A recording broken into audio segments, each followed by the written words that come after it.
থেকে 3 মিনিটের একটি ছোট গল্প শুনে যাবেন, আশা করি ভালো লাগবে। একটি ছেলে খুবই সাদাসিধা ছিল। সে একটি দোকানে চাকরি করত। ছেলেটির বেতন ছিল মাত্র 5,000 টাকা। ছেলেটির দোকানের সামনে দিয়ে প্রতিদিন একটি মেয়ে স্কুলে যেত। মেয়েটি প্রতিদিন বোরকা পরে যেত, কিন্তু প্রায়ই মুখটা খোলা থাকতো। একদিন হঠাৎ করে ছেলেটির নজর পড়লো মেয়েটির দিকে। এভাবে বেশ কয়েকদিন যাবার পর মেয়েটি বুঝতে পারলো ছেলেটি তাকে লক্ষ্য করে। মেয়েটিও বাঁকা চোখে ছেলেটির দিকে তাকাতে শুরু করলো। ছেলেটি মেয়ের চলাফেরা দেখে মুগ্ধ হলো। আফসোস করতে লাগলো, ইস, যদি আমিও আজ পড়াশোনা করতে পারতাম, তাহলে সাহস করে মেয়েটির সাথে কথা বলতে পারতাম। মেয়েটি বুঝতে পারলো ছেলেটি তাকে ভীষণ পছন্দ করে। তাই একদিন মেয়েটি ছেলেটির দোকানের পাশে দাঁড়িয়ে রইল। তখন ছেলেটি দুপুরের খাবার খাওয়ার জন্য দোকানের বাইরে আসে। সে চায়ের দোকানে গিয়ে 5 টাকার একটি রুটি খেয়ে পানি পান করে আসতে লাগলো।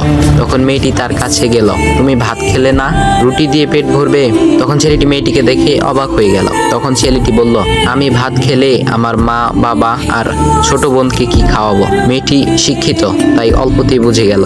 সে হাত ধরে বলতে লাগলো, তাহলে তুমি যে আমাকে পছন্দ করো, আমাকে কি খাওয়াবে? তখন ছেলেটি বলল, আমি তো তোমাকে আপন করে পাওয়ার জন্য দেখি না, কারণ সে যোগ্যতা আমার নেই। তবে এটা সত্যি যে তোমাকে দেখলে আমার খুব ভালো লাগে, তাই দেখি। মেয়েটি ছেলেটির কথা শুনে চোখের পানি ধরে রাখতে পারলো না। সে বুঝে গেল ছেলেটির চরিত্র ও ভাবনা অনেক সুন্দর। সেদিন মেয়েটি চলে গেল। বাসায় গিয়ে রাত্রিবেলা মেয়েটি অসুস্থ হয়ে পড়ল। পরে তাকে ডাক্তারের কাছে নিয়ে